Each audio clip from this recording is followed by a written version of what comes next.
ರೌದ್ರಾವತಾರಗಳಾಗ್ತಾ ಇದೆ ಮಳೆಯಿಂದ. ಕರಾವಳಿ ಭಾಗ, ಮಲೆನಾಡು ಭಾಗ, ಪಕ್ಕದ ಕೇರಳ, ಜಮ್ಮು ಕಾಶ್ಮೀರದಲ್ಲಿ ಅನೇಕ ಅಹಿತಕರ ಘಟನೆಗಳೆಲ್ಲ ಸಂಭವಿಸ್ತಾ ಇರೋದನ್ನು ನೋಡ್ತಾ ಇದ್ದೀವಿ.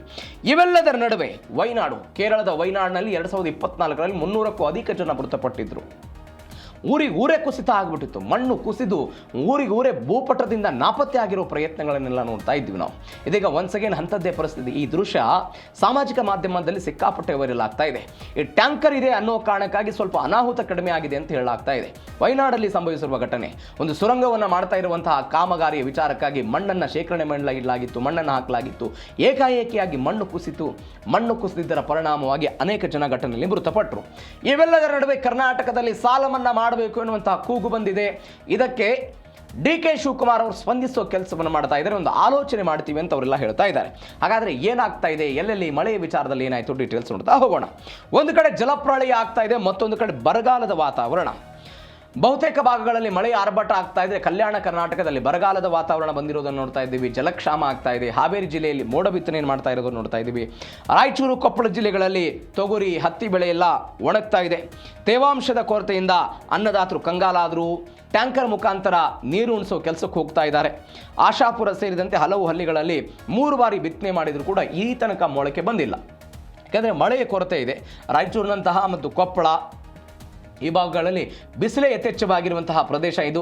ಅಲ್ಲಿ ಮಳೆ ಆಗದೇ ಇದ್ದರೆ ಒನ್ಸ್ ಅಗೇನ್ ಇಂಥ ಪರಿಸ್ಥಿತಿ ಆಗುತ್ತೆ. ಹೀಗಾಗಿ ಒಂದು ಕಡೆ ಅತಿವೃಷ್ಟಿ ಆಗ್ತಾ ಇದೆ, ಮತ್ತೊಂದು ಕಡೆ ಅನಾವೃಷ್ಟಿಯ ಆತಂಕ ಆಗ್ತಾ ಇದೆ. ಇದು ಮಳೆಯ ವಿಚಾರಕ್ಕೆ ಸಂಬಂಧಪಟ್ಟಂತೆ ಆಗ್ತಾ ಇರುವಂತಹ ಬೆಳವಣಿಗೆ. ಮತ್ತೊಂದು, ವಯನಾಡಲ್ಲಿ ಜಲಪ್ರಳಯ ಆಗಿದೆ. ನಾನು ಆವಾಗಲೇ ಹೇಳಿದೆ, ಕೇರಳಂನ ಮೆಪ್ಪಾಡಿಯ ಕಲ್ಲಾಡಿ ಬಳಿ ಭೀಕರ ಭೂಕುಸಿತ ಆಯಿತು. 5 ಜನ ಘಟನೆಯಲ್ಲಿ ಮೃತಪಟ್ಟಿದ್ದಾರೆ. 2024ರ ಈ ಅಹಿತಕರ ಘಟನೆಯಿಂದ ಇವತ್ತಿನ ತನಕವೂ ಕೂಡ ಪಶ್ಚಿಮ ಘಟ್ಟದಲ್ಲಿ ಗಾಡ್ಗಿಳ್ ಒಂದು ಸಮಿತಿಯನ್ನು ಮಾಡಿಕೊಂಡು ವರದಿಯನ್ನು ಕೊಟ್ಟು ಯಾವುದೇ ಕಾರಣಕ್ಕೂ ಇಲ್ಲಿ ಅಭಿವೃದ್ಧಿ ಕಾರ್ಯಗಳನ್ನು ಮಾಡಬಾರದು, ಅತ್ಯಂತ ಸೂಕ್ಷ್ಮ ಪ್ರದೇಶ, ಅದು ಕರ್ನಾಟಕಕ್ಕೂ ಕೂಡ ವರದಿ ಆಗುತ್ತೆ, ಎಲ್ಲೆಲ್ಲಿ ಪಶ್ಚಿಮ ಘಟ್ಟ ಇದೆ ಎಲ್ಲವೂ ಕೂಡ ವರದಿ ಅಪ್ಲೈ ಆಗುತ್ತೆ. ಅದರ ವಿರುದ್ಧವಾಗಿ ನಾವೆಲ್ಲ ಅಭಿವೃದ್ಧಿ, ಸುರಂಗ ಇತ್ಯಾದಿ ಮಾಡ್ತಾ ಇದ್ದೀವಿ. ಇವತ್ತಿನ ಒಟ್ಟಾರೆ ಪರಿಸ್ಥಿತಿಗೆ ಮಾನವನ ಈ ಆಸೆ ಅಂತ ನಾವೇನು ಹೇಳ್ತೀವಿ ಅದು ಕಾರಣ. 2024ರ 12 ಕಿಲೋಮೀಟರ್ ವ್ಯಾಪ್ತಿಯಲ್ಲಿ ಇಂಥದ್ದೊಂದು ಘಟನೆ ಆಗಿದೆ. ಹಲವರ ಜೀವವನ್ನು ಈ ಟ್ಯಾಂಕರ್ ಉಳಿಸ್ತು. ನೀವು ದೃಶ್ಯದಲ್ಲಿ ನೋಡ್ತಾ ಇದ್ದೀರಿ. ಈ ವೈರಲ್ ಕೂಡ ಆಗ್ತಾ ಇದೆ. ಇದು 5 ಮಂದಿಗಾಗಿ ಶ್ವಾನದಳ, NDRFನಿಂದ ತೀವ್ರ ಶೋಧ ಆಗ್ತಾ ಇದೆ. ಕೇರಳಂನ ಹಲವು ಜಿಲ್ಲೆಗಳಿಗೆ ರೆಡ್ ಮತ್ತು ಆರೆಂಜ್ ಅಲರ್ಟನ್ನು ಘೋಷಣೆ ಮಾಡಲಾಗಿದೆ. ಅಲ್ಲಿಗೆ ಸಚಿವರುಗಳು, ಮುಖ್ಯಮಂತ್ರಿಗಳೆಲ್ಲ ಪರಿಶೀಲನೆ ಮಾಡ್ತಾ ಇದ್ದಾರೆ. ಹೀಗಾಗಿ ಕೇರಳಂನ ವಿಚಾರದಲ್ಲಿ ನಾವು ಮಾತ್ರ ಪಾಠವನ್ನು ಕಲಿತಾ ಇಲ್ಲ. ಅದು ಕೇಂದ್ರ ಸರ್ಕಾರ ಆಗಿರ್ಬೋದು, ರಾಜ್ಯ ಸರ್ಕಾರಗಳಾಗಿರ್ಬೋದು. ಕೇರಳಂನಲ್ಲಿ ಎಫೆಕ್ಟ್ ಆದರೆ ನಮಗೆ ಸಹಜವಾಗಿ ಕರಾವಳಿಗೆ ಹೊಡೆತ ಬೀಳುತ್ತೆ. ಅದು ಉತ್ತರ ಕನ್ನಡ ಹೆಚ್ಚು ಭೂಕುಸಿತ ಆಗುವಂತಹ ಪ್ರದೇಶ. ಉತ್ತರ ಕನ್ನಡ ಆ ಪ್ರದೇಶಕ್ಕೂ ಕೂಡ ದೊಡ್ಡ ಮಟ್ಟದ ಎಲ್ಲ ಆಗುತ್ತೆ. ನೋಡೋಣ ಏನಾಗುತ್ತೆ ಅಂತ. ಹಾಗಾದರೆ ವಯನಾಡು ವಿನಾಶಕ್ಕೆ ಯಾರು ಕಾರಣ? ಸಹಜವಾಗಿ ಯಾರು ಕಾರಣ ಅಂತ ಹೇಳಿದ್ರೆ ಮಾನವನ ಹಸ್ತಕ್ಷೇಪವೇ ಕಾರಣ ಅಂತ ಉತ್ತರ ಬರುತ್ತೆ. ರೆಸಾರ್ಟ್ ಮಾಫಿಯಾ ಆಗ್ತಾ ಇದೆ, ಸುರಂಗ ಕಾಮಗಾರಿ ಕಾರಣವೇ ಅನ್ನುವಂಥ ಚರ್ಚೆಗಳೆಲ್ಲ ಆಗ್ತಾ ಇದೆ. 2134 ಕೋಟಿ ರೂಪಾಯಿ ವೆಚ್ಚದ ಸುರಂಗ ಮಾರ್ಗಕ್ಕಾಗಿ ಬ್ಲಾಸ್ಟಿಂಗ್ಗಳೆಲ್ಲ ಮಾಡ್ತಿದ್ದಾರೆ. ಅದೇ ಮುಳುವಾಯ್ತಾ ಅಂತ ಪಿಣರಾಯಿ ವಿಜಯನ್ ಅವರೆಲ್ಲ ಇದಕ್ಕೆ ಕಳೆದ ಕೆಲವು ದಿನಗಳ ಹಿಂದೆ ಚಾಲನೆ ಕೊಟ್ಟಿದ್ದಂತೆ ತಾಂತ್ರಿಕ ಕೆಲಸಗಳಿಗೆ ಇದೆಲ್ಲ ಆಗ್ತಿದೆ. ನೀವು ರೆಸಾಲ್ಟ್ ದಾಖಲೆಯಲ್ಲಿ ಒಂದು 32 ತೋರಿಸುತ್ತೆ. ನೀವು ಆನ್ಲೈನ್ನಲ್ಲಿ ಹೋಗಿ ನೋಡಿದರೆ 3000ಕ್ಕೂ ಹೆಚ್ಚು ರೆಸಾಲ್ಟ್ಗಳಲ್ಲಿ ಇರೋದನ್ನು ನೋಡ್ತಾ ಇದ್ದೀವಿ. 1950ರಿಂದ 2018ರವರೆಗೆ 62% ಅರಣ್ಯ ನಾಶ ಆಗಿದೆ. ಅರಣ್ಯ ನಾಶ ಆಗಿರೋ ಪ್ರಮಾಣ ಇದೆ 62%. ಈ ಅರಣ್ಯ ನಾಶವನ್ನು ಮಾಡಿ ಅಭಿವೃದ್ಧಿ ಕೆಲಸಗಳನ್ನು ಮಾಡ್ತಾ ಇದ್ದೀವಿ. ಅಭಿವೃದ್ಧಿ ಕೆಲಸಗಳನ್ನು ಮಾಡಿದ್ದರ ಪರಿಣಾಮವಾಗಿ ಇವತ್ತು ಪ್ರಕೃತಿ ತನ್ನ ಸಿಟ್ಟನ್ನು ಇಂತಹ ಘಟನೆಗಳ ಮುಖಾಂತರ ತೋರಿಸ್ಕೊಳ್ತಾ ನೋಡ್ತಾ ಇದ್ದೀವಿ. ಇದು ಮನುಷ್ಯ ನಿರ್ಮಿತ ದುರಂತ ಅಂತ ಕೇರಳ ವಿರೋಧ ಪಕ್ಷದ ನಾಯಕರೆಲ್ಲ ಟೀಕೆ ಮಾಡಿದ್ದಾರೆ.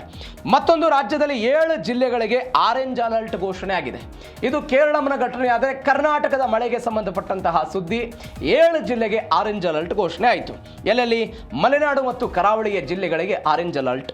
ದಕ್ಷಿಣ ಕನ್ನಡ, ಉಡುಪಿ, ಉತ್ತರ ಕನ್ನಡ, ಶಿವಮೊಗ್ಗ, ಕೊಡಗು, ಹಾಸನ, ಚಿಕ್ಕಮಗಳೂರಲ್ಲಿ ಭಾರಿ ಮಳೆ ಆಗಬಹುದು ಅಂತ ಹವಾಮಾನ ಇಲಾಖೆ ಪ್ರಿಡಿಕ್ಟ್ ಮಾಡಿತು. ಘಟ್ಟ ಪ್ರದೇಶಗಳಲ್ಲಿ ಭೂಕುಸಿತದ ಭೀತಿ ಆಗಬಹುದು ಎನ್ನುವಂತ ನಾನು ಅವಾಗಲೇ ಹೇಳಿದೆ. ಉತ್ತರ ಕನ್ನಡದಲ್ಲಿ ಇತಿಹಾಸವನ್ನು ನೀವು ಗಮನಿಸ್ತಾ ಬಂದರೆ ಅತಿ ಹೆಚ್ಚು ಭೂಕುಸಿತ ಆಗಿದ್ದನ್ನು ನಾವೆಲ್ಲ ನೋಡ್ತಾ ಇದ್ದೀವಿ. ಈ ಪ್ರದೇಶಗಳಲ್ಲಿ ಒನ್ಸ್ ಅಗೇನ್ ಭೂಕುಸಿತ ಆಗಬಹುದು ಎನ್ನುವಂಥ ಎಚ್ಚರಿಕೆಗಳನ್ನು ವಿಪತ್ತು ನಿರ್ವಹಣಾ ಕೇಂದ್ರ ಎಲ್ಲ ಎಚ್ಚರಿಕೆ ಕೊಡ್ತು. ಕರಾವಳಿಯಲ್ಲಿ 3.5 ಮೀಟರ್ ಎತ್ತದ ಅಲೆಗಳ ಅಬ್ಬರ ಆಗಿದೆ. ಸಮುದ್ರಕ್ಕೆ ಯಾವುದೇ ಕಾರಣಕ್ಕೂ ಇಳಿಬಾರದು ಅಂತ ಸೂಚನೆ ಕೊಟ್ಟಿದ್ದಾರೆ. ಬೆಂಗಳೂರು ಸೇರಿದಂತೆ ದಕ್ಷಿಣ ಒಳನಾಡಲ್ಲಿ 60 ಕಿಲೋಮೀಟರ್ ವೇಗದ ಬಿರುಗಾಳಿ ಸಹಿತ ಮಳೆ ಆಗಬಹುದು ಅಂತ ಹವಾಮಾನ ಇಲಾಖೆ ಎಚ್ಚರಿಕೆ ಕೊಟ್ಟಿದೆ. ಕೊನೆಯದಾಗಿ, ಇದು ಆರೆಂಜ್ ಅಲರ್ಟ್ ವಿಚಾರಕ್ಕಾಗದಾದರೆ ಎಲ್ಲೆಲ್ಲಿ ಮಳೆ ಆಗಿತ್ತೆ, ಏನೇನು ಎತ್ತು ಅಂತ. ಕೊನೆಯದಾಗಿ ಭಾರಿ ಪ್ರಾಮುಖ್ಯತೆ ಇರುವಂತಹ ವಿಚಾರ, ಸಾಲ ಮನ್ನಾದ ಸುಳಿವನ್ನ ಮುಖ್ಯಮಂತ್ರಿ ಡಿ.ಕೆ. ಶಿವಕುಮಾರ್ ಕೊಟ್ಟಿರೋದು.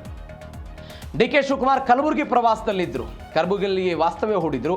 ಜನರ ಆಹ್ವಾನವನ್ನೆಲ್ಲ ಸ್ವೀಕಾರ ಮಾಡ್ತಾ ಇದ್ರು. ಆ ಸಂದರ್ಭದಲ್ಲಿ ಸಾಲ ಮನ್ನಾ ಮಾಡಬೇಕು ಅಂತ ಅವರೆಲ್ಲ ಕೇಳಿದರು ರೈತರು. ಸಾಲ ಮನ್ನಾ ಬಗ್ಗೆ ಸರ್ಕಾರ ಗಂಭೀರವಾಗಿ ಪರಿಶೀಲನೆ ಮಾಡುತ್ತೆ. UPA 1 UPA 2 ಇದ್ದಾಗೆಲ್ಲ ನಾವು ಮಾಡಿದ್ವಿ. ಮನಮೋಹನ್ ಸಿಂಗ್ ಅವರು ಇದ್ದಾಗ ಸಾಲ ಮನ್ನಾ ಮಾಡೋದು ಭಾರಿ ಈಸಿ ಅಲ್ಲ, ಹೀಗಾಗಿ ನಾವು ಅದನ್ನೆಲ್ಲ ಪರಿಶೀಲನೆ ಮಾಡ್ತೀವಿ. ಕಲ್ಯಾಣ ಕರ್ನಾಟಕದ ಒಂದು 51 ತಾಲೂಕುಗಳಲ್ಲಿ 36ರಷ್ಟು ಮಳೆ ಕೊರತೆ ಆಗಿದೆ. 2 ಮತ್ತು 3ನೇ ಹಂತದ ನಗರಗಳಲ್ಲಿ ಉದ್ಯೋಗ ಸೃಷ್ಟಿಗೆ ದ್ವಿಗುಣ FAR ನೀತಿ ಅಂತ ತರ್ತೀವಿ ಅಂತ 57,000 ಖಾಲಿ ಹುದ್ದೆಗಳಿಗೆ ನೇಮಕಾತಿಗೆ 3 ತಿಂಗಳಲ್ಲಿ ಅಧಿಸೂಚನೆ ಹೊರಡಿಸೋದಕ್ಕೆಲ್ಲ ಸೂಚನೆ ಕೊಟ್ಟಿದ್ದೀವಿ ಅಂತ. ಸಾಲ ಮನ್ನಾದ ವಿಚಾರದಲ್ಲಿ ಏನಾಗುತ್ತೆ ಅನ್ನುವಂತಹ ಕುತೂಹಲ ದೊಡ್ಡ ಮಟ್ಟದಲ್ಲಿದೆ. ಯಾಕಂದರೆ ರೈತರು ಸರ್ಕಾರ ನಮ್ಮ ಸಹಾಯಕ್ಕೆ ಬರಬೇಕು ಅಂತೆಲ್ಲ ಹೇಳ್ತಾ ಇದ್ದಾರೆ. ಅದು ಬೆಳೆ ಹಾನಿ ಕೊಡಲಾಗುತ್ತೆ, 1,000 ರೂಪಾಯಿಗಳಲ್ಲಿ ಬೆಳೆ ಹಾನಿಗಳನ್ನು ಕೊಡಲಾಗುತ್ತೆ, 1,000-2,000 ರೂಪಾಯಿದಲ್ಲಿ ಮಾತ್ರ ಬರುತ್ತೆ. ಆದರೆ ಬೀಜ ಗೊಬ್ಬರ ಸೇರಿದಂತೆ ಬೇರೆ ಬೇರೆ ಕಾರಣಕ್ಕಾಗಿ ರೈತರು ಈ ಕೃಷಿ ಸಂಘಗಳಲ್ಲಿ ಅಥವಾ ಅಲ್ಲಿಯ ಸಹಕಾರ ಸಂಘಗಳೆಲ್ಲ ಸಾಲ ಮಾಡಿರ್ತಾರಲ್ಲ, ಅದು ಸಣ್ಣ ಹಿಡುವಳಿದಾರರಾಗಿರ್ಬೋದು, ದೊಡ್ಡ ಹಿಡುವಳಿದಾರರಾಗಿರ್ಬೋದು, ಇವರೆಲ್ಲ ಸಾಲವನ್ನು ಮಾಡಿರ್ತಾರೆ. ಆ ಸಾಲದಿಂದ ಮುಕ್ತಿ ಆಗಬೇಕು ಅಂತ ಹೇಳಿದರೆ ಸಾಲ ಮನ್ನಾ ಮಾಡಬೇಕು ಎನ್ನುವಂಥ ದೊಡ್ಡ ಮಟ್ಟದ ಚರ್ಚೆಗಳು ಅಥವಾ ಬೇಡಿಕೆಗಳು ಸರ್ಕಾರಕ್ಕೆ ಬರುತ್ತೆ. ಹಾಗಾಗಿ DK ಶಿವಕುಮಾರ್ ಈ ವಿಚಾರದಲ್ಲಿ ಏನು ನಿರ್ಧಾರ ತೆಗೆದುಕೊಳ್ತಾರೆ ಕಾದು ನೋಡೋಣ.